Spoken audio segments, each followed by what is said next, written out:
काय झालं? काय रे करण कशाला ओरडतो? कशाला ओरडत होता? जरा सकाळी लेट लागली तुझी किरकिर चालू होते. काय झालं काय? आता हसायला काय झालं? गोष्ट काय झालं तर?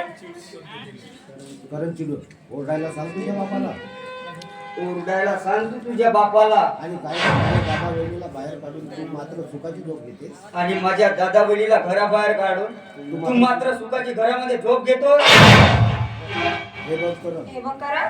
तुझ्या दादा वहिनीला विनायक घराबाहेर काढले.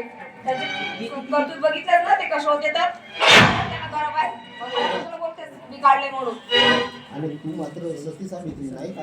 आणि तू मात्र सती सावित्री नाही का? माझ्या दादा वहिनीचा नोकराप्रमाणे वापर करून माझ्या दादा वहिनीच्या नौकरप्रमाणे वापर करून 4 दिवसाची 4 दिवसाचं शीड अन्न भात चारलीस त्यांना.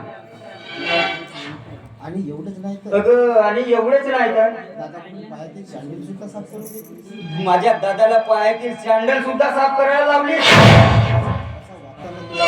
अगं असं वागताना तुला लाज कसली वाटली नाही? काय वाटलं नाही तुला? का वागलीस अशी तू? करण मला आपल्या दोघांमध्ये तिसरा कोणीच तो भाऊ होता म्हणून मी असं वागलं. आणि तू घेऊन आलास इथं घरामध्ये तुझ्या त्या लंगड्या पागड्या दादा वहिनींना. मग मी काय करायची नाही करण मला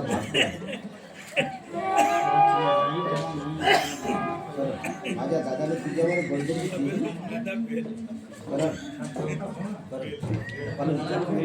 माझ्या दादाने तुझ्यावर बळजबरी केली. तुला काय वाटतंय ते मला नाही माहिती. काय बोलायचं तर मला अपेक्षा लांबवायची. मीच नालायक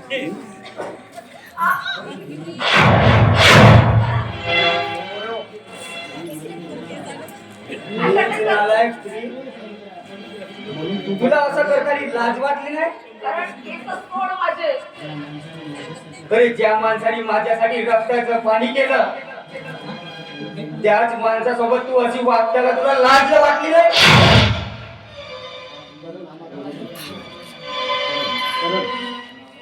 कारण हे बघ तुला बोलायचं आहे ना तर सविस्तर बोल. हा चुकलायचं नाही माझं.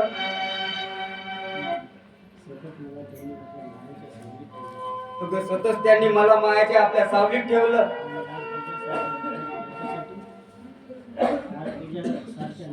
आणि ह्या तुझ्या सारख्या नालायक बाळासाठी सारं मी संपवून टाकलं. पण हो तू सुद्धा लक्षात ठेव जसं तू माझ्या दादा बहिणीला माझ्या हाताने बाहेर काढायला लावलीस ना तसंच मी तुला माझ्यापासून मुक्त करणार.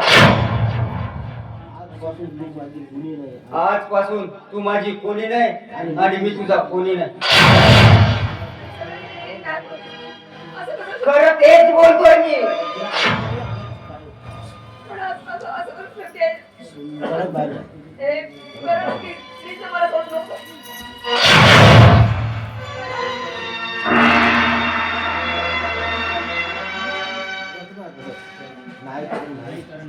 काय कळलं?